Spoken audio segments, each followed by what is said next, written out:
All right. Well, good afternoon. My name is Blaine Wade. I'm the Executive Director of the National Council for the Traditional Arts, and thank you all so much for joining us today for our second of two webinars about applying to host the National Folk Festival. We are searching for the next host city for a residency that will go from 2028 to 2030. And before I start screen sharing with the presentation we have for today, just again, I wanted to cover a couple of items of business. As I mentioned, and most of you probably already heard, we are recording today's session and wanted everyone on here to be aware of that. And we will be posting it to YouTube, and the link will be available later for us to share. Also, we'd love it if, as we get going, if in the chat you just dropped who you are and where you're from. We'd love to see the collection of folks from across the country who have taken time out of their day to join us. And then finally, we are leaving time at the end to take questions. There's a Q&A option that you can use. Some of those questions we can answer as the presentation goes, but we'll also be saving some of those to cover at the end. So having said all of that, I will start our presentation, and thank you again for joining us.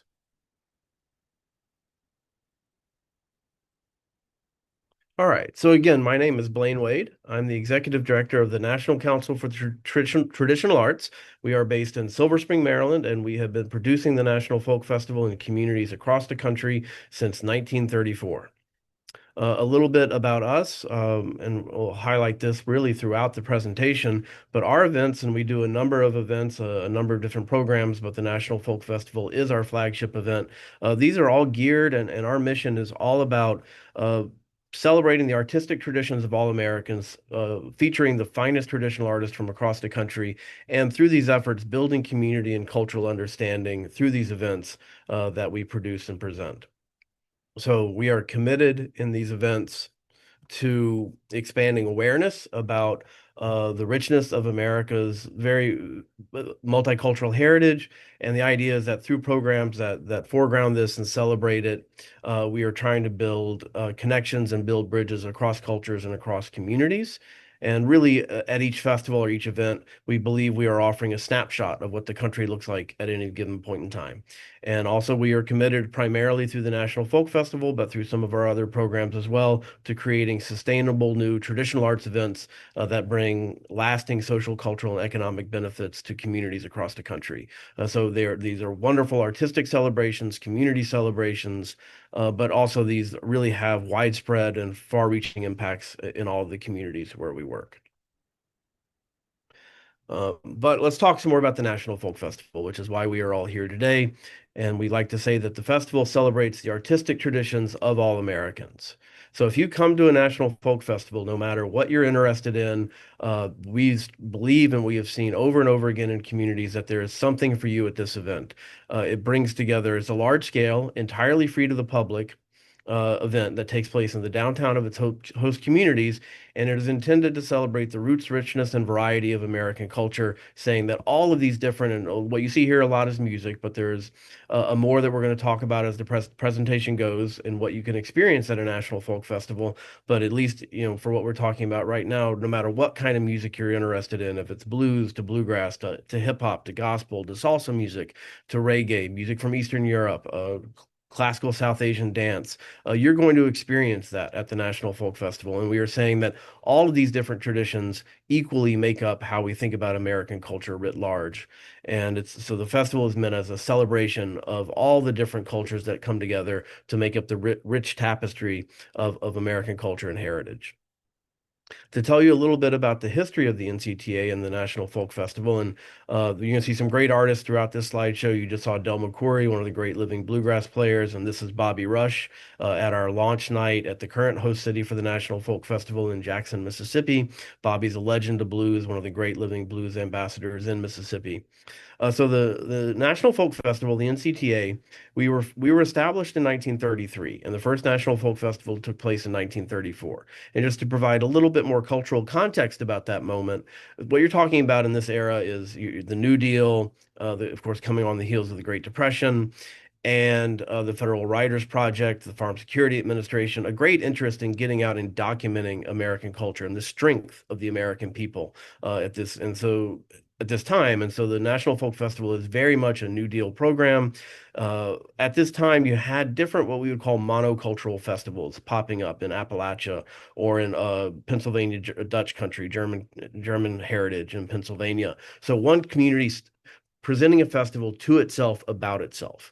And there was a woman named Sarah Gertrude Knott from Paducah, Kentucky, who had made her way to St. Louis, Missouri, who wanted to capture the spirit of the moment, but expand the vision and create a multicultural traditional arts festival, bringing the best artists from across the country to say that all of these folks make up American culture. And so the first National Folk Festival in St. Louis in 1934 brought together lumberjacks from Wisconsin, cowboy singers from Texas.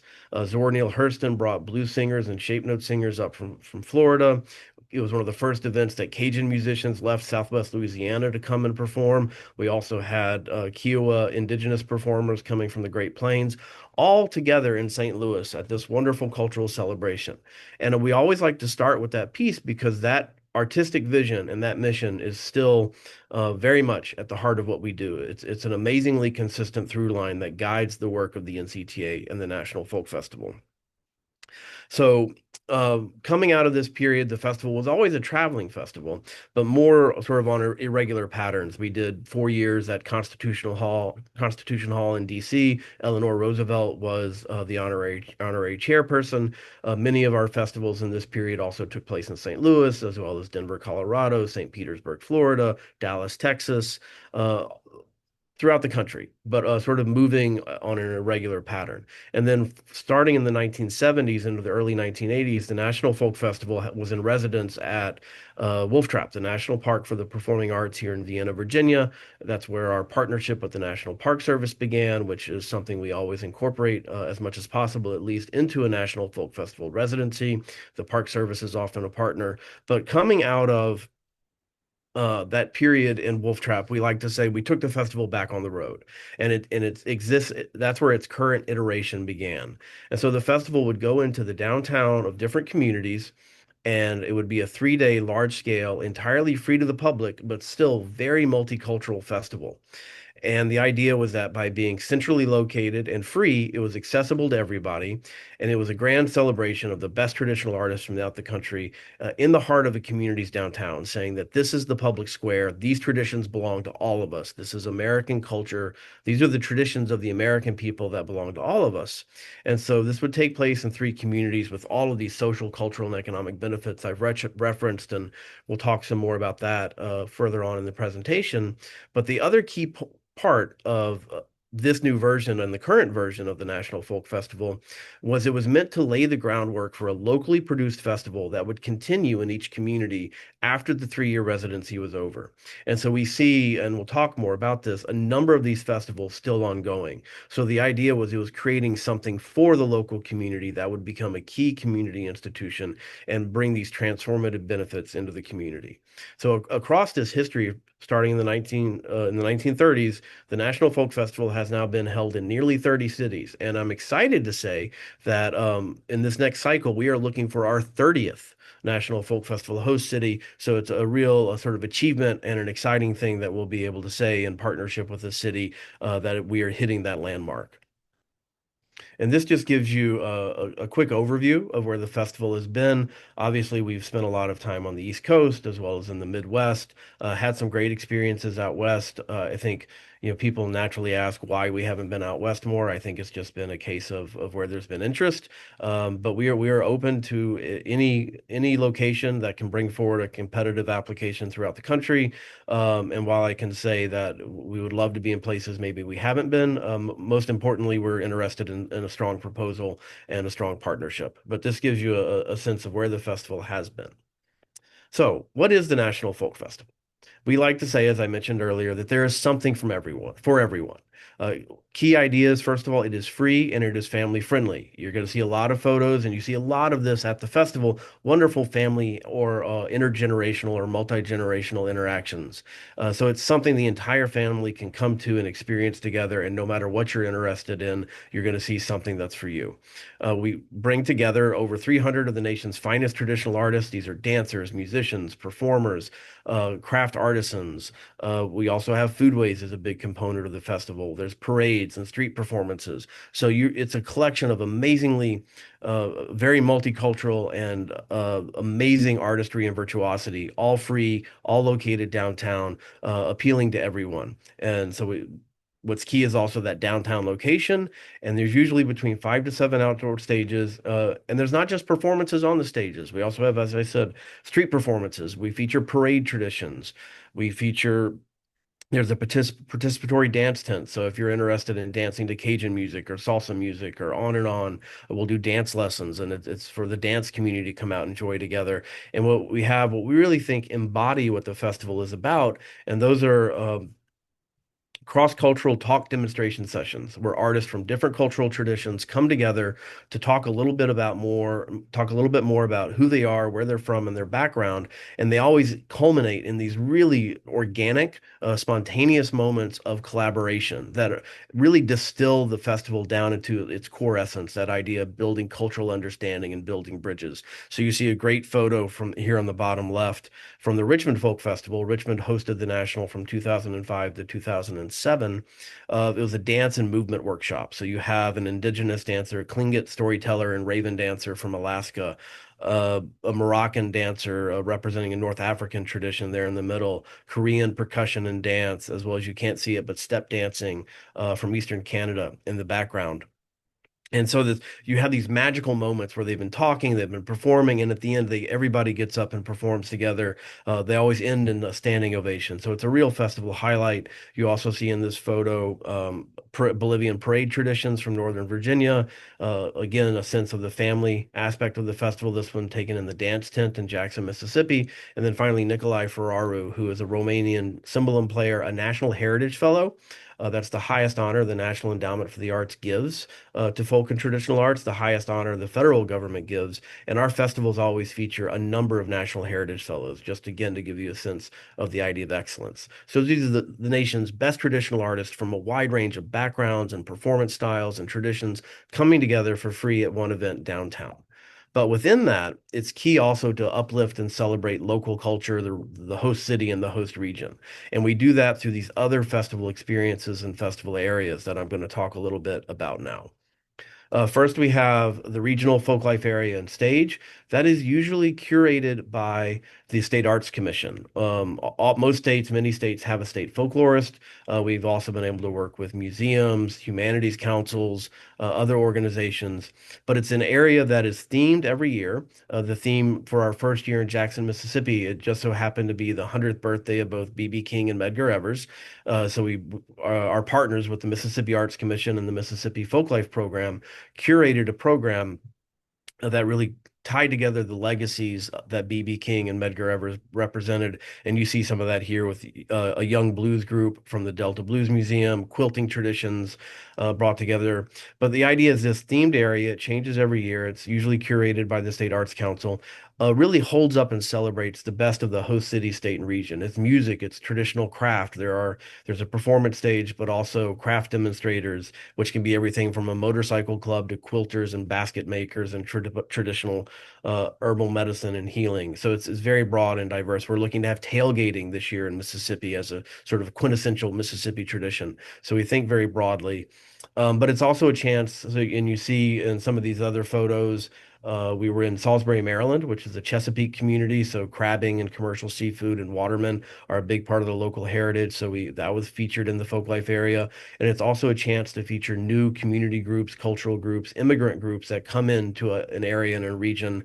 The greater Washington, D.C. area is home to a large Cambodian community. So the Maryland folklife area in Salisbury had a Cambodian classical dance program. So what you see again in this area is a chance to really hold up and celebrate the best of the host state and region through these themed programs from year to year. There's also a family area. So the family area also includes a performance stage where we really, as you can see from some of these great photos, look to the performers to create participatory, interactive, hands-on, more intimate experiences, especially for young kids, to have those contact points, these cultural enrichment opportunities to learn about new cultures and traditions in a very hands-on way, is key. And so we prioritize that in the family area. You see here a bucket drumming group called Drums No Guns from Virginia, very interactive and participatory, and street performances are also a big part of what we do in the family area. But we really want to provide that direct contact, that exposure, that cultural enrichment to kids and families together. And the family area also includes, we work with a number of local educational nonprofits, museums, libraries, other arts organizations. National Park Service is often involved in the family area. And they develop they usually have about a 10 by 20 booth to do make and take activities, hands-on activities. So again, the kids get to come, make something, and have something to take away from the festival as well. So, but it's very tactile and participatory. So the family area is a key part of the National Folk Festival and is a chance to highlight other local organizations. And then we have both the crafts marketplace as well as food vendors. These are juried areas with a local advisory committee that makes the selections. And we are looking with the crafts marketplace for handmade goods from the host state and region. And we sort of define that as broadly as possible, but want to really lean into the idea of handmade. And again, it's a chance to hold up and celebrate the best crafts artisans from the host state and region.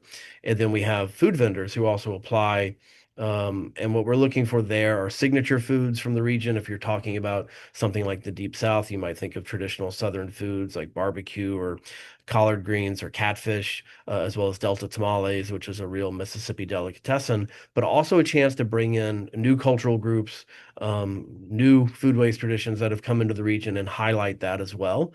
So these are all ways that we really give a local sense of place and hold up and celebrate the local culture within what is a national celebration, celebration of the nation's finest traditional artists. Let's talk a little bit now about the impact of the festival, now that you have a sense of what it is in terms of content and experience. And what you'll hear over and over again from communities, and to really highlight in this quote, is a community gets a sense of what can happen if everybody pulls in the same direction through the experience of hosting the National Folk Festival. It becomes a real transformative event in terms of belief, civic pride, and a renewed sense of what a city thinks is possible. Now, of course, what a lot of folks are always interested in are what are some of the economic impacts. By bringing these large crowds into the downtown, again, it's free, it's accessible, it's meant to appeal to everyone. So what you see in the first year is attendance between 50 and 70,000, and that'll grow. Your biggest marketing going into the second year is word of mouth. You know, people don't quite know what to make of the idea of folk because they think it's old-timey or it's banjo music or quilting. Is it some of that? Of course it is, but it's so much more. And that's how we curate our festivals, is thinking through how that changes over time and what are people doing currently. So we've worked with hip hop artists and breakdancing artists and salsa music and reggae music. But by creating this very broad experience, you'll see these large crowds, word of mouth gets out. People say after the first year, it was so different from what I expected. There's so much, it was so wonderful and family friendly. And so then that's your best marketing. So going into year two, we'll see audiences between 100 and 120,000. And by the third year, and then exceeding that, once it becomes a locally produced festival, audience attendance numbers upwards of 150,000. So what happens when these experiences happen? You're talking about tens of $1 millions of local economic impact. People stay in hotels, they go to restaurants, they go to visit the local businesses. It becomes a peak weekend for many of these restaurants and businesses. In Lowell, Massachusetts, we have what our downtown, in the community of Lowell, the downtown businesses can plan their entire year around what they'll make, as long as there's good weather on the weekend of the Lowell Folk Festival. They have record-breaking sales. And so it becomes a real boon to downtown, and also then drives new investments and a renewed sense of ownership and a revitalization of downtown. And what this ultimately provides the host community is a signature arts event, a destination arts event in some communities, that can really define and become something the city can kind of plant its flag in and wrap its arms around.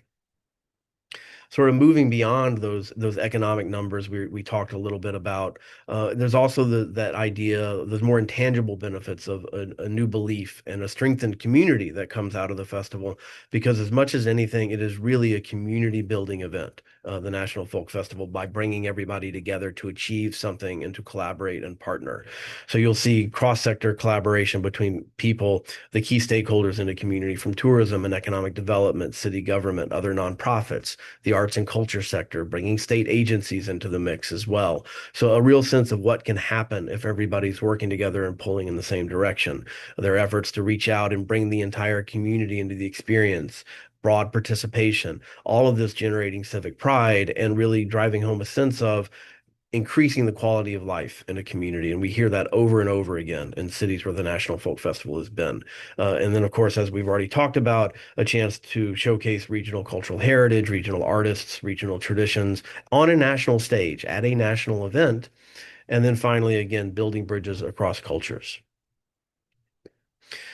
What happens then in some of these communities is by turning in a fresh eye to downtown, by having people re-embrace what's possible in a downtown, you'll see new investments in downtown. We've seen over and over again, either the festival spurs and generates new infrastructure, new investments, new ventures downtown, or is able to align with some that are already planned and really enhance and amplify them. One of the things we're proudest of in the photo on my bottom left is that's the mainframe in Butte, Montana. Butte hosted the National Folk Festival from 2008 to 2010. It's a thriving festival now. The Montana Folk Festival had 180,000 people last year. Butte was home to the copper mining community. It used to be known as the richest little hill on earth, at the top of the town here there in Butte. Now it's an economically depressed community, so it's bringing all these people in. But when we went there on our site visit and we're trying to find where we could put the festival, our team, in collaboration with our partners and what they were looking for, took a look at the old mainframe at the top of town and thought, well, that could be a performance venue. And so that's now the original. That's the largest outdoor performance venue at the Montana Folk Festival. It's become a key anchor in the community. There's a wonderful park around it. So, and we've seen that kind of reuse and new use of public spaces throughout National Folk Festival host cities. In other communities like Salisbury, Maryland, put in a new amphitheater along the Riverwalk to coincide with their residency. That's now used for First Fridays and outdoor film screenings, and has become a key place for families to go and be downtown in Salisbury along the river. And the festival helped move that along.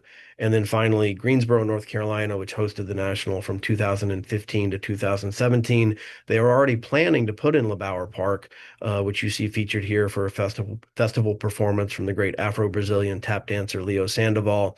But it became a key festival venue. It still is for the North Carolina Folk Festival, and really helped amplify and lift up as this new public space came online downtown. And there's even public art incorporated, as you can see hanging there. So it became, the festival really helped put it forward in the consciousness of the community through the residency. Of course, everybody wants to know, what are we looking for? What makes a successful festival?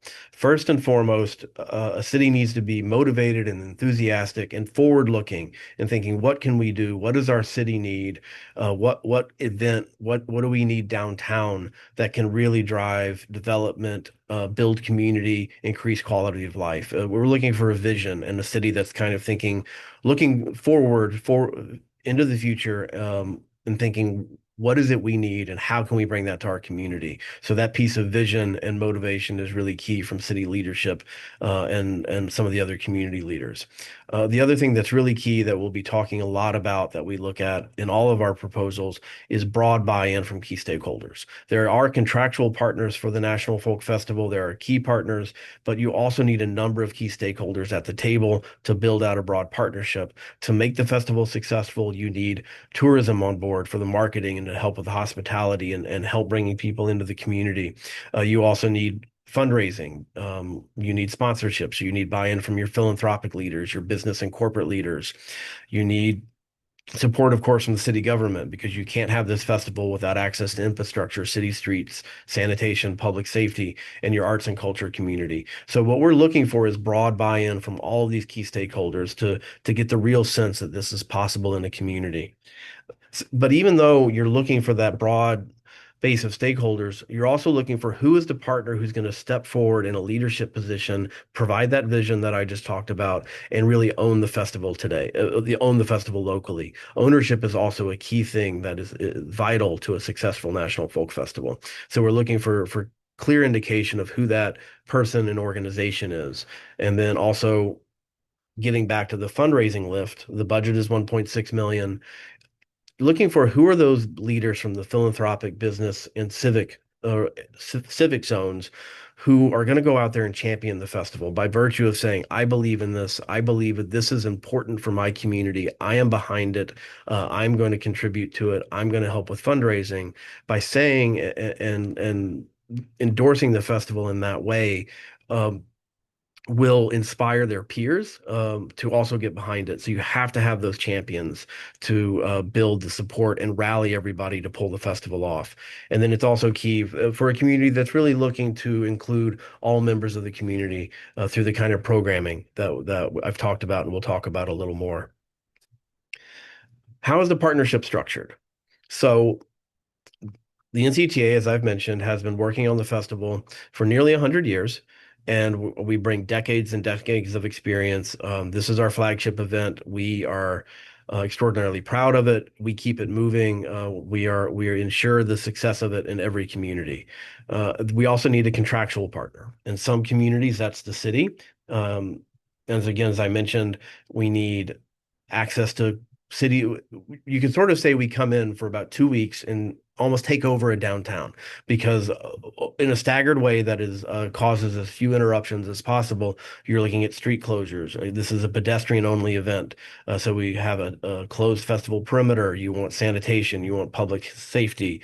You need all of these things. So you have to have buy-in of the city administration and city leadership to have access like that to downtown. But you also need a nonprofit partner who, if the city is the contractual partner, can lead on fundraising, who also has staff who can carry out many of the responsibilities of the host city.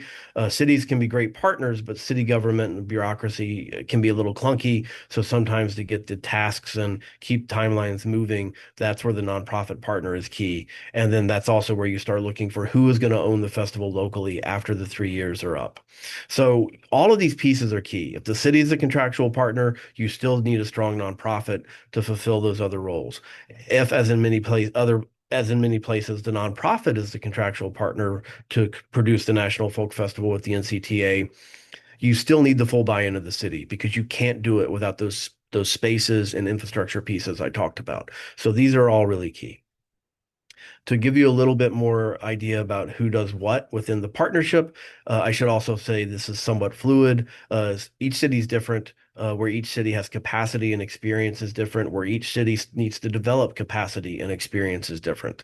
So the NCTA always looks where are the strengths in a community or a city, how can we leverage those, and then how can we fill and help build capacity in others areas. But this sort of breaks down to you the model at least, and then there's some variation within it. We bring decades and decades of experience with artistic curation, production, site design, logistics, all of those aspects of event production, and then we advise and help on the other areas that are highlighted here. What we look to the host city for, in addition to access downtown and the kinds of infrastructure pieces I've mentioned, is the host city has those local relationships, knows the local landscape, knows who to go to start the fundraising effort, leads on grant writing, knows what kind of marketing, what outlets, what style and kinds of communication work best in your community, can help recruit food and marketplace vendors, can really help to bring 800 to 1,000 volunteers to the table. What other events are people volunteering at? How can we leverage that? How can we build a foundation from there? And we're also looking for a commitment to continuing the festival, a locally produced festival, after the national moves on. So as you see with some of these marketing, the NCTA is bringing all of our experience, what we know has worked in other communities, our concern, focus on the brand to the table. And we also know what's worked fundraising wise in other communities, but merging that with the know-how of the local landscape that local partners have. So outside of, again, those key contractual partners is that this idea of the other key stakeholders we've talked a little bit about: tourism, state, regional, county, local tourism at the table, economic development, downtown business districts, the arts and culture sector, state arts councils, and the National Park Service. We have that's largely something the NCTA leads on. We've had a cooperative agreement with the Park Service for about 50 years, and we will take lead on that, but we try to include them as much as possible. But what's really key with this idea here is for the festival to be successful, it touches on so many aspects and so many sectors of life in a community, and you need buy-in, and you need all of these the representatives and leaders from these different sectors at the table, bringing their know-how, their contacts, and their networks together. And that's why having all these people at the table is key, because you need those contacts and networks to make the festival successful. And in this really magical way, what happens is as they partner, they become greater than the sum of their parts. And create the foundation for what can be a really transformative event for the community. But you need all of these folks at the table, and that's what we'll be looking for throughout the proposal process. And just to kind of illustrate that with a tangible example, this is a visual representation of the partners for the National Folk Festival in Jackson. That's where it's going to be starting last year from 2025 to 2027. We've got state and local tourism. We've got the State Arts Commission. We've got the State Humanities, several downtown economic development organizations, and of course the city and the National Park Service. So it varies from community to community, but you can kind of see the broad overview of the folks you should be bringing into the conversation as you build out a partnership and a strong proposal. Of course, it touches the community much more widely. We've talked about 800 to 1,000 volunteers. It's amazing. We go into communities each year to do orientations at the start of the festival week to reconnect with volunteers. And people are so proud of what they've been able to do. They'll talk about, well, I volunteered for 20 years. I volunteered for 15 years. There's a palpable sense that the community helps make this happen, and it becomes a real point of pride. So the volunteering aspect, civic participation, community engagement, community involvement, it's meaningful and real. It's a form of public service, and it really is what builds that connection and help builds community, and what the festival can do so importantly and magically. The other way we really reach into communities, and this takes it back to that idea of ownership, is this is not the NCTA as a Washington, D.C. based organization coming in, doing a festival and leaving. This is building something for the community. And how do you do that? A key aspect is ownership. And this has to feel like and has to be something the community is putting on. And so we do that by creating a number of advisory committees. There's an executive committee that provides oversight and leadership and direction. There's a fundraising committee that helps guide the fundraising effort, a marketing committee that brings together tourism and CVBs and other knowledgeable marketing leaders in the community. There's a programming committee that will include people in the community who are knowledgeable about music, other stakeholders, people that represent different cultural communities, so we know how to have that broad reach. And we come and we meet with the programming committee and present ideas and get feedback, and that's how the artistic program comes together. So we're involving the community at every step of the way and trying to build that key ingredient, which is local ownership. And then we've talked about champions, and I would connect that to this idea of community stewardship. For the festival to be sustainable and long lasting, you have to have those champions who make sure to guide it through the ups and downs in the community, and show and communicate to their peers and to the public in a voice people respect and know how much this matters. And then what we love to do when the festival aligns with the school calendar is to also, on the Friday before the festival, send artists out into public schools. It becomes a great way of cultural enrichment opportunities. Unfortunately, we all know arts programs and music programs have been cut back in public schools. So the festival becomes a chance to get world-class artists in front of kids to make a really special moment of their day. And then also as those kids go home and tell their parents, guess what we should go do this weekend? And it really helps involve the whole community. One other way that we're very careful to make this as far reaching into a community as possible. One of the first things we'll ask people, whether it's our partners, whether it's the programming committee, tell us a little bit more about your community. Who are some of the new cultural communities? Who are some of the people who don't feel yet that downtown belongs to them or the community belongs to them? And how can we address that through programming? So in Salisbury, Maryland, it was home to a large Haitian community. They had come in to work at Purdue Farms, a chicken processing company. So this large growing Haitian community. So we booked Boukman Experience, a great Haitian, it's called Music Razan group, and put together a flyer in Haitian Creole to distribute out to that community. And you saw this great turnout, people holding Haitian flags and really expressing their pride and their identity to see this group. So it's a really important aspect of what we do to make it reach as many people as possible. We're also concerned about accessibility. We'll have sign language interpretation at about 12 performances over the course of the weekend. And again, that very intentional, how do we bring everybody into this festival so they know when we're talking about the National Folk Festival, it's for everyone. It's not old-timey music and just banjos. It's go-go music from Washington, D.C., which is what was key to bringing in different audiences in a place like Richmond, Virginia. So, how do we make it all happen? And let's talk. I know everybody wants to know about the budget and fundraising and how do you get to $1.6 million? Diverse revenue streams is the key point. What you're talking about is, first of all, most cities bring cash to the table. You're also trying to get state support through an appropriation, the State Arts Council, state tourism. Tourism often will bring support to the table.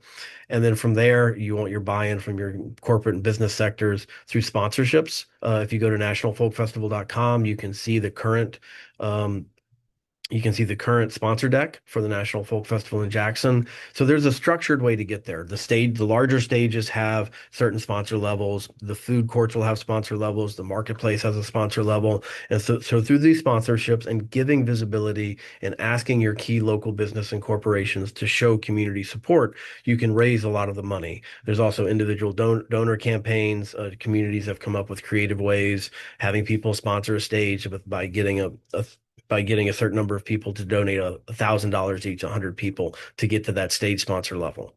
So you'll also have individual donor campaigns. You can see some of the state and regional ways to raise funds. Again, legislative appropriations. There's also a capital budget to develop long-standing infrastructure, so you don't have to rent things like generators year over year over year. You can kind of develop those resources to have long-term, which create budget savings long-term. And then finally, there are still national opportunities through the National Endowment for the Arts, the National Endowment for the Humanities, and private foundations, whether you're talking state and regional foundations. A lot of places have been very successful with those foundations that support things locally and regionally, but also national foundations are an option. To give you a little snapshot of the budget, this starting with income, again, uh, it's a public-private partnership, so states, cities, other entities bring cash to the table. You'll see support from counties as well. Then on the private side, again, sponsorships, private foundations, individual support, and I would also highlight here earned revenue. Now, earned revenue is going to be more modest in the early years of the festival because you're building your audience, you're building your systems. It takes a while to maximize having all those people and to get all those people downtown. But over time, as you'll see, you can make hundreds of thousands of dollars through beer sales, merchandise sales, also your food and marketplace vendor fees. And so 150 is a modest version of what this can be, and then it really grows over time into the hundreds of thousands of dollars. And then finally, we have something called the Bucket Brigade, which is an on-site fundraising mechanism or tool. Literally, it's people with Home Depot orange buckets going around. There'll be respected community leaders and voices on the stage. Please put a drop in the bucket. Help keep this festival free. We want to keep bringing you all this great music for free. That kind of pitch. And then once a festival has a core volunteer base and a tight system, they can raise over $100,000 during a festival weekend through the Bucket Brigade. And a little bit more about expenses to break down what we had already looked at a little bit. What I would really flag here, as you take a look at the greater detail, is in-kind support can offset some of these expenses. If a city can bring to the table different sanitation or public safety resources, if the city has some event production equipment, those kinds of things, then you will see in-kind support offset some expenses. Marketing is another great way to get in-kind support. So that's something to keep front of mind as you build out partners and buy-in from other stakeholders in the community.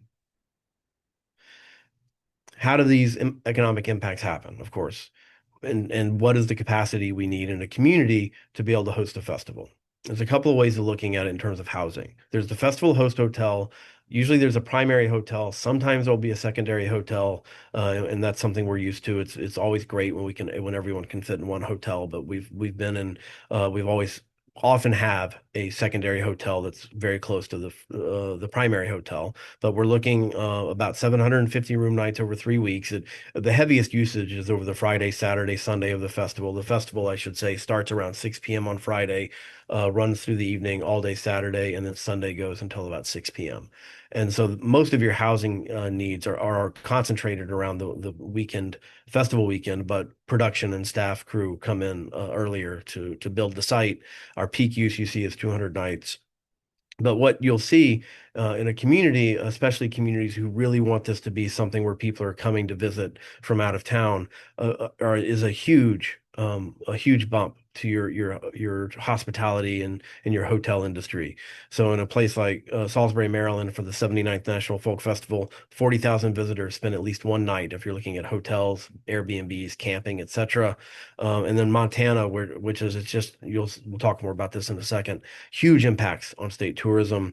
And so this last year during the festival, you see what the average stay was for people who came for the festival. But I can add to that an anecdote, which is that because of the hotel rooms were in such high demand, they can adjust prices accordingly. So it brings so much money into the community in terms of the actual housing costs, but then state and local taxes, and then what else people spend. But that just gives you a sense of where some of these numbers are coming from. And if you go to ncta-usa.org on our Hosting the National Folk Festival page, we've got a lot of great resources that back up and economic impact reports that provide a little bit more information. A lot of people are going to ask, when and where is the festival? How do we decide the weekend and the site?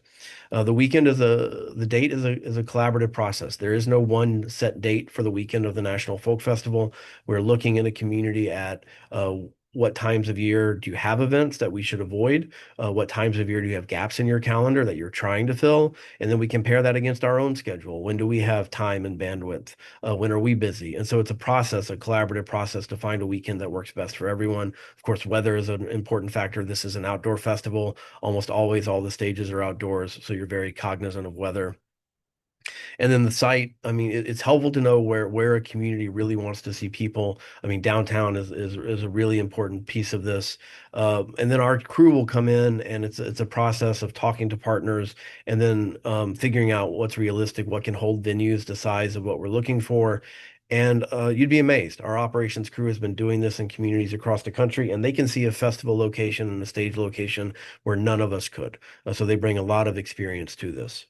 And as we sort of close out, I just want to talk a little bit about some of our success stories in other communities and then what we're looking for in an application. And again, what you'll hear over and over from a community is the pride they feel in pulling this off and raising the money, in bringing all the volunteers to the table, and in what's created at the grassroots level through a broad partnership and people digging in and pulling in the same direction and doing it together.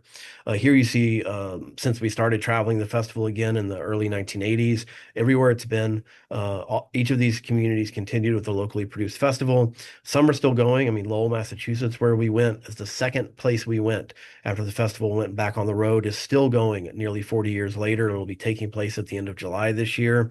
A handful of them have been going over 20 years, been transformative for these communities. And even for some of these festivals that aren't going any longer, they still completely change those communities. And there are things happening in those communities that would not have happened and would not be happening now had the National Folk Festival not put in place partnerships and infrastructure and foundations for things that grew out of them. So this changes communities for the good, for the better, moving forward after hosting the festival. It has long-lasting impacts.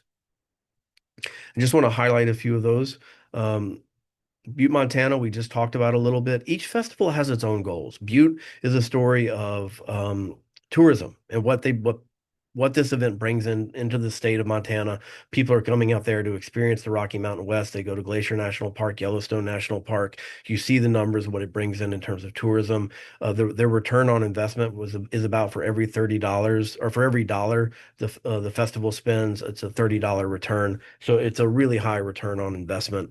And again, had 180,000 people in downtown Butte this last year, and you could go to a coffee shop or a bagel shop that Sunday morning, and everything was sold out.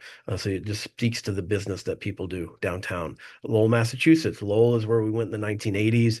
It was the old textile heart of New England in the 19th century. By the time we got there, had gone through deindustrialization, was economically depressed. Downtown was boarded up. The festival has been a key player, not the only player, but a key figure in the story of the downtown revitalization of Lowell. It now brings, you see the numbers it brings. It's one of New England's largest cultural events, and the downtown businesses plan their entire year off what they know they can make at the festival. We're coming off our residency in Salisbury, Maryland, again interrupted by COVID, so it was an extended residency, but you see what it did in that downtown over those number of years. And then just to close out by talking a little bit more about Richmond, Virginia. Richmond hosted the National from 2005 to 2007. When we got there, the James River, where their festival takes place, the downtown riverfront, was an industrial space. That festival has completely revitalized that space. There's so much development going on. We can hardly know where we can put a stage. Live Nation has come in and put a venue. Um, so there's just a ton of development. They get over 200,000 people to the festival. And you can see some of these great numbers from what they get year to year, and 2022 was a really special year. Um, and other things that they've been able to do is help recruit businesses. There's a great story that they were recruiting CoStar, which is apartments.com and other businesses to move their international headquarters to Richmond. And everybody who was part of that effort got together and said, when do we want CoStar to come? And they picked it on the festival weekend because they wanted to illustrate to the folks visiting the quality of life their employees could expect if they moved to Richmond. And guess what happened? They not only did they move to Richmond, they're now a festival sponsor of one of the largest stages there on Browns Island. But more than anything in a place like Richmond, and really this is true across the board, is how it renews a sense of faith and belief and makes a stronger community. Richmond, of course, is the former capital of the Confederacy, a lot of division in that community over the years, and they really wanted to create with the festival, and they did not focus as much on tourism, something that brought black and white Richmond together. And so through programming, through go-go music, through some of the things we did collaboratively and together, where they created something that feels like it belongs to everyone, to the point now, literally on the stage above of the main stage, the largest stage in Richmond, it says Richmond at its best. There's such pride in what they've been able to build, and we see that over and over again in communities. Real quick, just a little bit more. You can find this full report on our website. What you see in Salisbury, the return on investment again is really high, $42 for every dollar spent by the city. And what you see are return visitors also coming back. So once people get to know your community, see what all the other offerings are, see while they're there for the festival, restaurants and museums and other offerings, national parks, they will come back once they know about your community. So these are really long-lasting impacts. And just want to highlight some of the great quotes coming out of the first year in Jackson. Jackson, Mississippi had a downtown that is a gorgeous downtown, historic buildings, great architecture, but not a lot of activity. People work and then they go out to the suburbs on the weekends. And this year on Saturday we had great weather. Sunday we got some bad weather, but Saturday we had great weather. So we had great turnout. And what literally people were saying, and you can see in some of these quotes, is I found restaurants I didn't know existed. I can't believe I had such a great experience in downtown Jackson. I can't wait to come back. This is our community in a way I didn't think I would see it. And then Yolanda Claymore with Visit Jackson here talking about what this is going to mean for businesses in the future. And one of our favorite stories from Jackson is there's a donut shop in downtown Jackson that swears it sold 30,000 donuts during the weekend.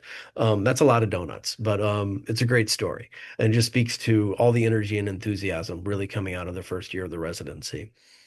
And just to close, want to hit on what we're looking for in a strong proposal. Upcoming deadlines on July 1st, we're looking for a letter of intent. So that's very simple, one page. You're interested in applying for the national. It'd be helpful to hear a little bit more about why. And that's really sort of just your first chance to tell us what has excited you about this. Where are you in the process? What are you thinking? Mainly, though, it lets us know who is seriously interested so we can focus in conversations for the month of July with those group of cities and really help move towards what's next, which is the August 3rd deadline for all proposals. That is available at ncta-usa.org. We'll talk a little bit more about that here in just a second. And then in the fall, we're hoping to have a couple of the finalist cities come to attend the 83rd National Folk Festival in Jackson. It's a major America 250 event. It'll take place November 13th through 15th. And then coming out of that, we'll make site visits to the finalist cities, 2 to 3 different cities probably, and from there really move into negotiations with the leading candidate and hopefully announce something probably in early 2027. What are we looking for in a successful proposal? Now, I sort of touched on this throughout, but to distill that down to the key points, we need to see buy-in from the city. We need to see buy-in from other key stakeholders. Is everybody at the table that represents the kind of coalitions that I've been talking about, economic and downtown development, tourism, leaders from these other sectors? We need to see that's what we're really looking to see, that all the key players are at the table, fully invested in behind this. And that was a key factor in Jackson. Then also we're looking at demonstrated commitments for 1/3 of the budget. You do not need to have cash in hand, but letters of support, letters documenting those commitments is what we are looking for. And what that really shows us is the city has the capacity and has demonstrated early on the ability to raise the funds. Also, that idea of leadership. So we were looking for who is the nonprofit partner going to be that has the capacity to execute the festival and continue fiscal management. We need to get a sense of that. And then that again, going back to that idea of ownership, who's going to provide leadership? Who are going to be the people that really drive the effort that we're going to be working with most closely when we're in the weeds, getting through the ups and downs of a first year, which is a huge lift in any community. And then really what we're looking for most importantly is that vision because this is a deep relationship. The NCTA works so closely with the host city over the 3-year residency. This is not transactional. We are not coming and not leaving. We get to know a community so well over 3 years. I keep joking. I know more people in Jackson, Mississippi than I know in my own town here in Silver Spring. Um, it's a very close relationship. And what we want to hear from people more than anything is what is it about this event that can change your community for the better? What is your vision about this? How does it align with what you hope for? It's a very genuine connection, and it's so meaningful, and it's something that's really important to us. So be thinking about that and how to communicate that. And then finally, of course, the commitment to having a festival that continues. So we have a few minutes left for questions, and um, like I said, we will send around the link after this, uh, as well as the PowerPoint, so you can share this.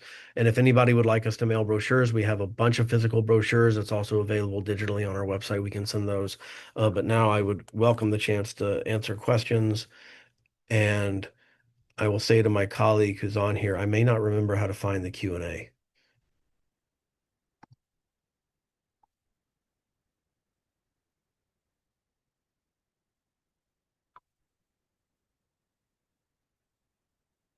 So if you have questions, I will get to them momentarily.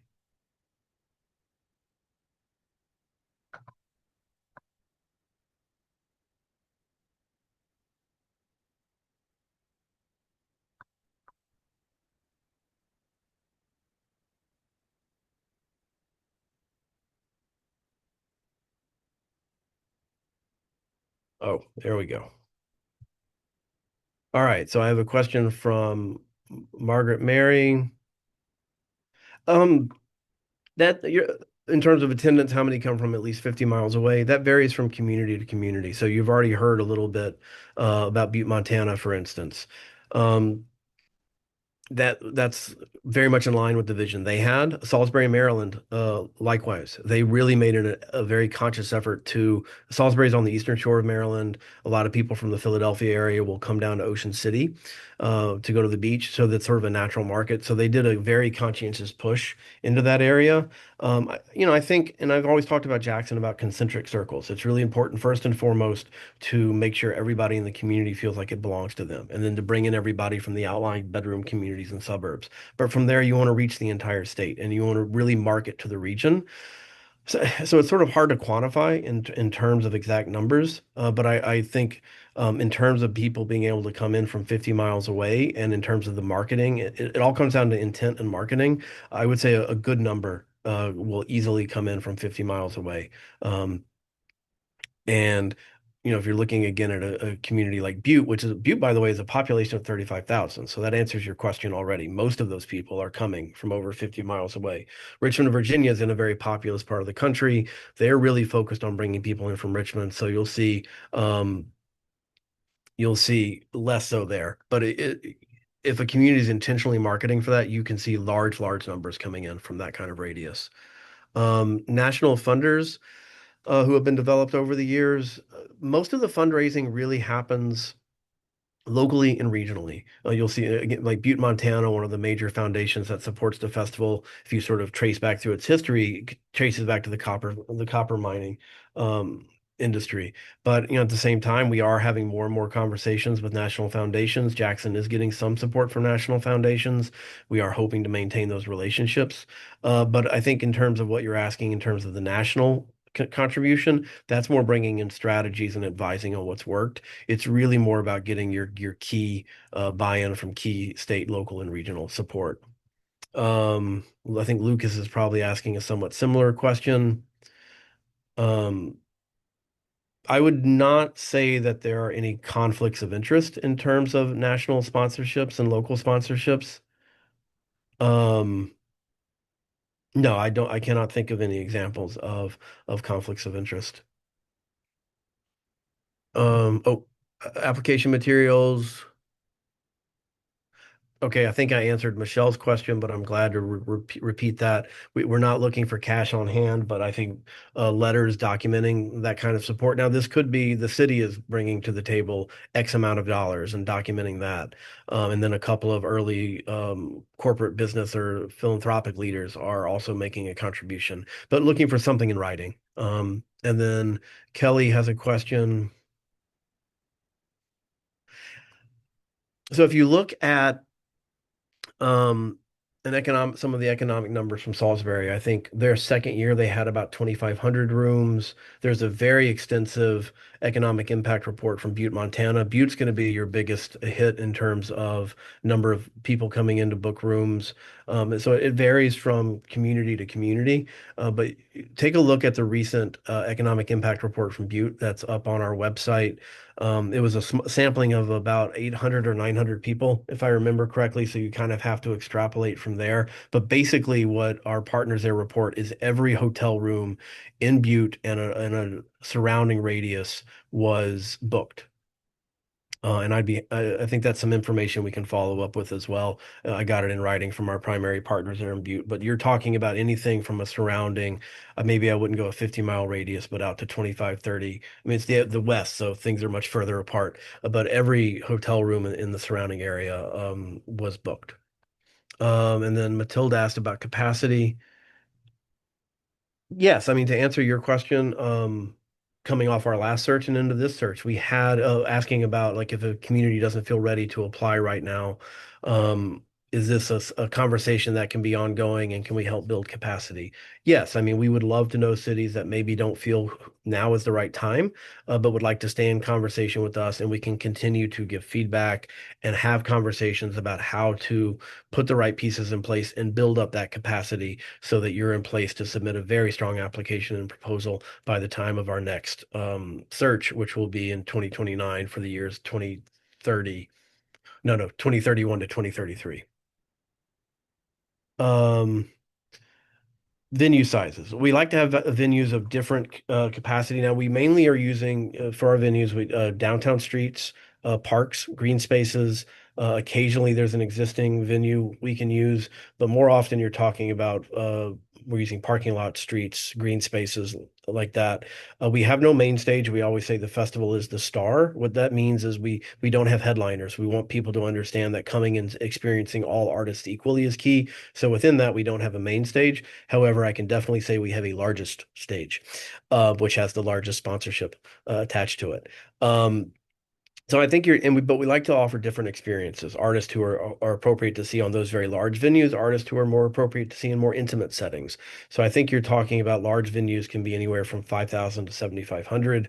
Richmond has put in, or the venue in Butte, Montana, you saw can probably hold well in excess of that because those are large, very open green spaces, and then down to smaller venues. That can hold, less than 1,000 down to 500. And yes, it is 1.6 million a year. I saw a question just pop in. Um, Sustainability, Jenny asked, is a big topic. how have cities planned for long-term sustainability? I mean, one of the things we hear a lot is people in Richmond, I know, is concerned about this. It was before my time, but I've heard the story a lot. How are we going to fundraise for this after 3 years of the national? Nobody's going to want to support this. And what you see instead is a real pride in what the city has done locally and a desire to continue it. So it's really about building that key, and their sponsors have changed over the years. It's been an evolving process. But I think, one, you want to maintain buy-in and support, city support. You need your long-term supporters. You need those champions I talked about for long-term stewardship, and then keep getting people behind it, and then keeping the support. Once people realize what it brings to the community, then you'll see over and over again they want to keep it coming. So sustainability is key, and I think ownership is the key factor. What you want everyone to come away from feeling is pride in what's been achieved, ownership over it, that this was a real major point of civic pride and achievement.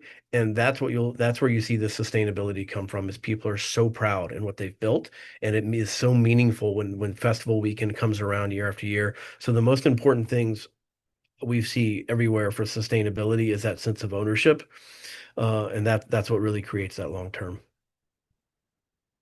I know we've gone a bit long. I'm happy to answer any other questions. Um, if not, I just want to thank everybody for joining us, and really appreciate all your interest, and we look forward to following up with you.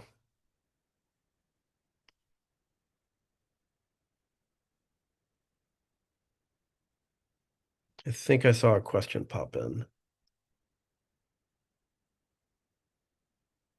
So in terms of how much the ongoing festivals raise, each budget varies, especially once you factor in kind support that they get from different cities, and festivals have had a different scope after the national. So I think there's a wide range. Something like Lowell probably has not probably, something like Lowell, Massachusetts definitely has a smaller budget than Richmond, Virginia, where they've done a great job of maintaining a core group of supporters across the years in terms of corporate sponsorship and other support. And really that becomes a local decision. But it varies based on really what the community is looking for.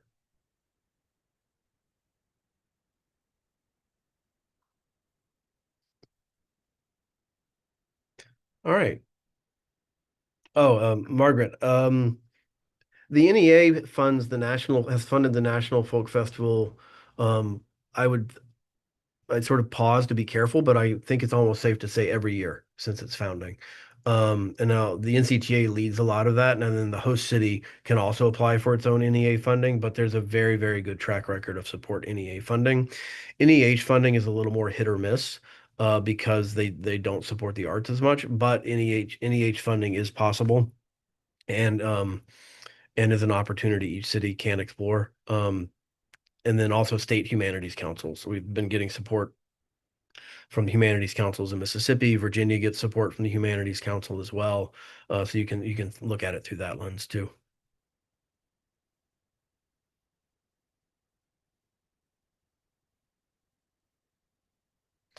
All right. Well, thank you very much. If there aren't any other questions, I think we will be following up.